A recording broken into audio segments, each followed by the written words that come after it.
क्या आप एक लग्जरी हाउस में रहना चाहते हैं? गलत सवाल। आप, मैं, हर कोई चाहता है कि वो एक आलीशान घर में रहे। वैसे आज की डेट में भी बहुत लोग लग्जरी हाउस में रहते हैं, लेकिन आने वाले समय में ये नंबर बढ़ने वाला है।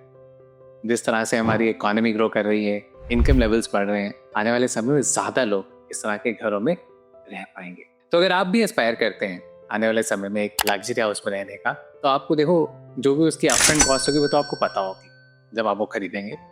लेकिन एक लग्जरी हाउस में रहने की ना कुछ ऐसी कॉस्ट हैं जो आपको पहले नजर नहीं आती। तो आपसे ना 3 ऐसी कॉस्ट के बारे में बात करने वाला हूँ जो आपको पहले नजर नहीं आएंगी।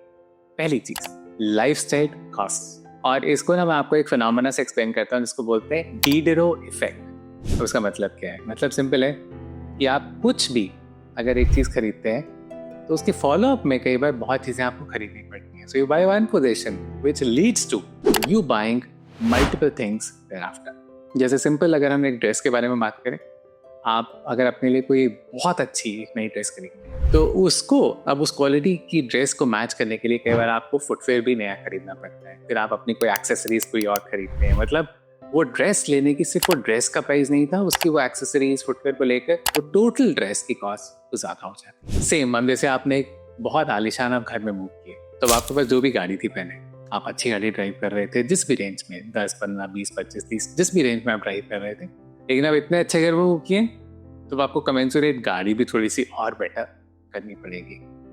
सिर्फ गाड़ी तक लिमिटेड नहीं है, आपका फर्नीचर अच्छा था आप जिस भी घर में थे, बट अगर आप बहुत अच्छे घर में मूव किए तो फर्नीचर भी कहीं ना कहीं कमेंसुरेट, कर्टन्स भी अब थोड़े से हैवी, कर्टन्स भी थोड़े से और अच्छी क्वालिटी के। मतलब सिर्फ वो घर की कॉस्ट नहीं थी, धीरे धीरे वो कॉस्ट ऐड ऑन होनी शुरू होती है।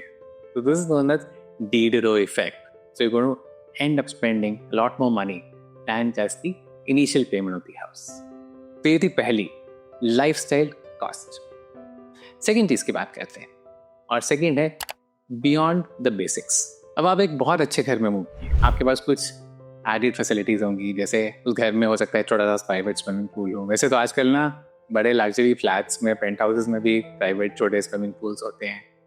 आपके पास कुछ और अच्छे गैजेट्स होंगे घर में, तो क्या होगा कि उनकी ना धीरे धीरे जो ये सब चीज़ें ऐड ऑन हो रही है ना, इनके रनिंग एक्सपेंसेस ऐड ऑन होते रहेंगे। अब पूल होगा तो उसकी रेगुलर कोई फिल्ट्रेशन के लिए, रेगुलर क्लीनिंग के लिए आपको किसी को एंगेज करना पड़ेगा, तो एक रनिंग एक्सपेंसेस आपके ऐड हो रहे हैं। सिर्फ वही नहीं, इन सब गैजेट्स की कई बार मेंटेनेंस, मुझे ख्याल आता है, मैं रिसेंटली एक दोस्त के घर गया, एक लग्जरी फ्लैट में।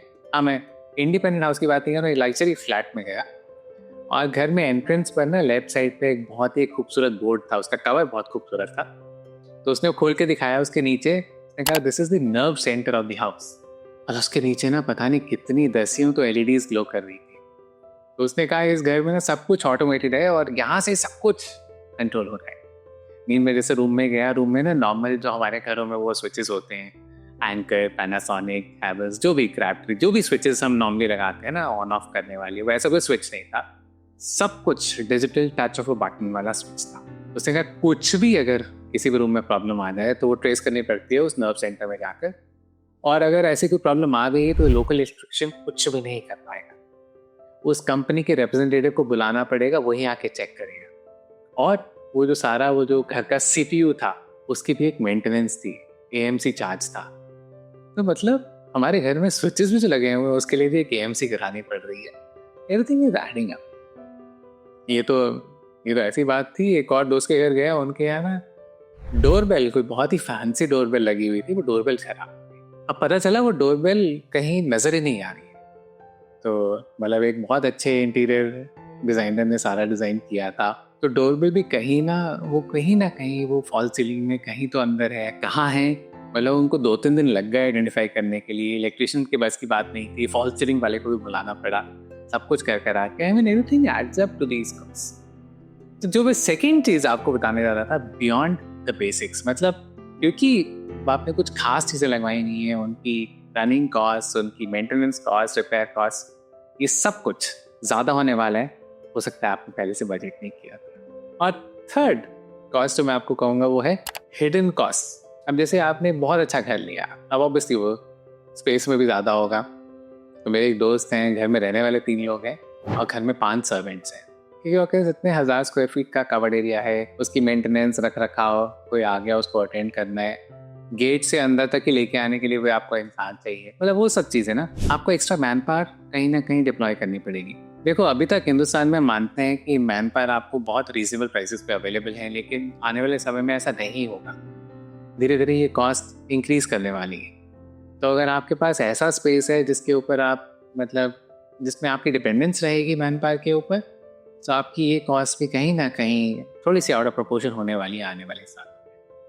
और हिडन कॉस्ट की अगर मैं बात करूं तो आप जिस तरह के बड़े घरों में रहेंगे तो आपकी एनर्जी कंजम्पशन, चाहे वो गर्मियों में आपकी एसी की कंजम्पशन हो, सर्दियों में चाहे आपको हीटर की कंजम्पशन हो, जितने बड़े स्पेसेस में रहेंगे तो आपकी एनर्जी कंजम्पशन भी बढ़ने वाली है। तो आज मैंने आपसे बात की कुछ ऐसी कॉस्ट की जो आपको पहले से कई बार अंदाजा नहीं रहेगा। उस घर की, विला की, पेंट हाउस की जो भी कीमत थी वो तो आपको पता है, उसका आपका प्राइस आपने क्या पे करना है। लेकिन जो और कुछ एडेड कॉस्ट, मैंने आपसे बात की लाइफस्टाइल कॉस्ट, मैंने आपसे बात की बियॉन्ड द बेसिक्स, और थर्ड मैंने बात की हिडन कॉस्ट। तो अगर आप भी प्लान कर रहे हैं आने वाले टाइम में कोई एक लग्जरी हाउस में मूव करने का, तो आपको एक्चुअली बजट करना है इन सब कॉस्ट का भी। सिर्फ हाउस की एक अपफ्रंट पेमेंट नहीं है, इन सब कॉस्ट का भी आपको ध्यान में रखना है। तो अगर आपको ये वीडियो अच्छा लगा तो अपने फ्रेंड्स के साथ शेयर जरूर करें। Do subscribe to this channel. That's all for today. This is Vikas Bansur signing.